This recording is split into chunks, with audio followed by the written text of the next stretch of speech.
Ekonom dan peneliti Center of Industry, Trade and Investment Indef, Aryo Irhamna menilai beban belanja negara terus meningkat seiring dengan gejolak ekonomi global, terutama di sektor komoditas minyak dunia.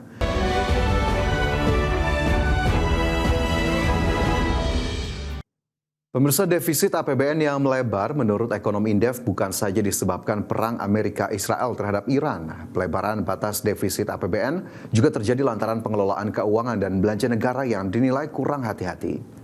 Ekonom dan peneliti Center of Industry, Trade and Investment Indef, Aryo Irhamna menilai beban belanja negara terus meningkat seiring dengan gejolak ekonomi global, terutama di sektor komoditas minyak dunia. Untuk itu pemerintah diminta untuk secepatnya mengatasi masalah fiskal dan juga mempersiapkan diri mengantisipasi dampak ekonomi jika perang Timur Tengah terjadi dalam waktu panjang. Lantaran perang Amerika-Iran akan berpengaruh terhadap harga minyak yang merembet ke nilai tukar rupiah hingga keanggaran subsidi energi yang pada akhirnya membebani APBN.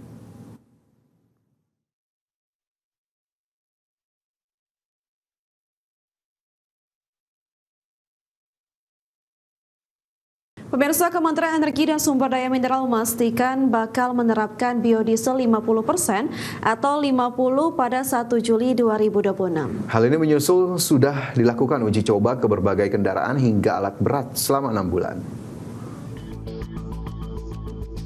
Menteri Energi dan Sumber Daya Mineral atau ESDM Bahlil Lahadalia memastikan Pemron akan menerapkan penggunaan biodiesel 50% atau B50 pada 1 Juli 2026, menyusul rampungnya proses uji coba yang sudah diterapkan selama 6 bulan. Adapun uji coba yang dilakukan diterapkan pada sejumlah kendaraan, mulai dari truk, kereta api, kapal hingga alat berat. Menurutnya, kebijakan biodiesel dan bioetanol sebagai upaya pemerintah mencari alternatif energi di tengah eskalasi perang Amerika Serikat, Israel, dan Iran, membatasi pasokan minyak mentah dan produk turunannya sehingga hal ini menyebabkan lonjakan harga. Sudah hampir 6 bulan kita melakukan uji pakai di beberapa peralatan seperti alat berat, kapal, kereta api, kemudian trek, dan sekarang masih bergulir terus. Tapi sebentar lagi akan final dan sampai dengan hari ini uji cobanya alhamdulillah cukup baik. Dan 1 Juli mulai diterapkan implementasi B50. Inilah kenapa pemerintah dari awal itu mencari energi alternatif. Dulu kan kalian ketawain gue kan ketika saya mau canangkan untuk B50 dan etanol. Bayangkan sekarang kalau tidak ada kita diversifikasi, kita mau berharap kepada siapa? Sebelumnya, Pertamina telah siap melakukan bonding dengan potensi penghematan 4 juta kiloliter.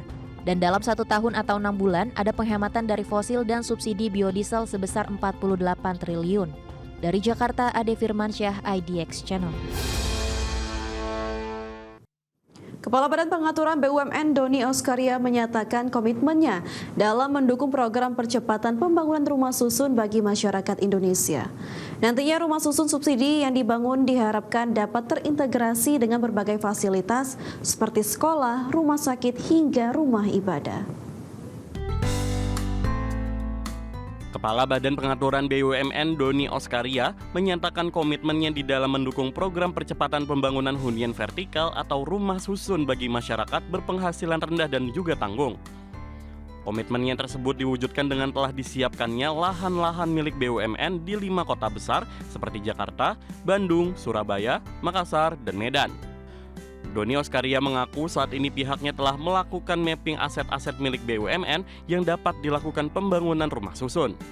Nantinya, rumah susun subsidi yang dibangun diharapkan dapat terintegrasi dengan berbagai fasilitas seperti sekolah, rumah sakit, hingga rumah ibadah. Bangun hunian itu harus terintegrasi sehingga ini memberikan kemudahan kepada saudara-saudara kita. Tadi kita lihat di sini tidak hanya perumahan, tapi ada sekolah, ada rumah sakit, ada rumah ibadah, kemudian juga ada tempat usaha. Sehingga ini dan juga yang paling penting adalah ada fasilitas sosial dan fasilitas umum untuk seluruh warga. Inilah contoh model yang akan kita aplikasikan nantinya ke depan untuk pengembangan dan pembangunan hunian-hunian dalam rangka memenuhi program pemerintah untuk 3 juta rumah bagi masyarakat Indonesia. Doni pun mencontohkan rumah susun yang dikelola oleh Yayasan Buddha Suzu merupakan rumah susun yang terintegrasi di mana di dalamnya terdapat fasilitas umum mulai dari sekolah hingga rumah ibadah. sehingga masyarakat penghuni tidak terlalu banyak mengeluarkan biaya selain untuk biaya sewa rumah serta listrik. Jakarta, Ricky Anwardi, IDX Channel.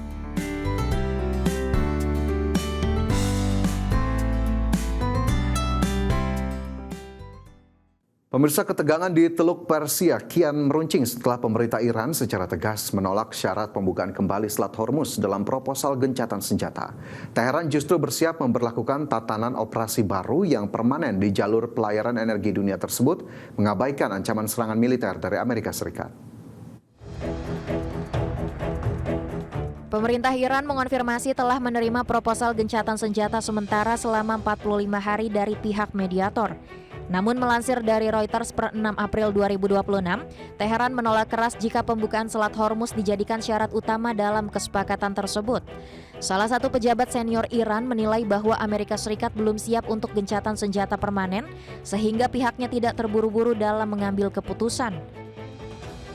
Teheran juga secara terang-terangan mengabaikan tenggat waktu yang diberikan Presiden Amerika Serikat Donald Trump yang berakhir pada Selasa malam waktu Washington.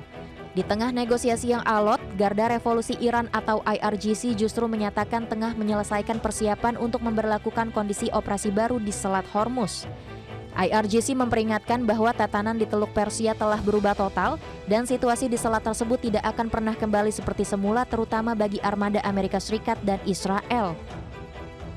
Pernyataan keras dari Garda Revolusi ini muncul setelah Donald Trump memperbarui ancamannya untuk menghancurkan infrastruktur vital Iran. Trump mengancam akan menyerang pembangkit listrik hingga jembatan-jembatan utama di Iran jika jalur pelayaran internasional tersebut tidak segera dibuka kembali. Adapun hingga awal April 2026 ini, blokade Selat Hormuz telah memicu krisis energi global dan menempatkan kedua negara pada ambang eskalasi perang yang jauh lebih besar jika kesepakatan diplomatik gagal tercapai. Berbagai sumber IDX Channel.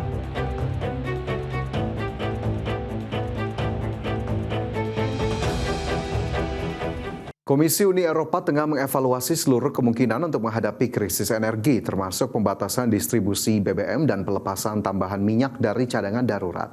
Langkah ini dilakukan guna mengurangi dampak konflik di kawasan Timur Tengah yang terjadi dalam beberapa pekan terakhir.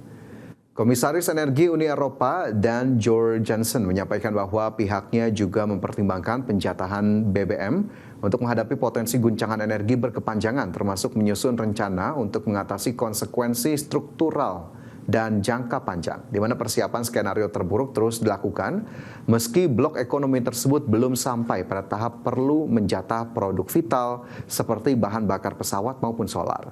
Adapun pertimbangan untuk melonggarkan aturan aftur untuk meningkatkan impor dari Amerika Serikat atau menaikkan porsi etanol dalam BBM masih terus dibahas pihak Uni Eropa, sembari berharap ketegangan yang terjadi di Timur Tengah segera berakhir dalam beberapa hari ke depan.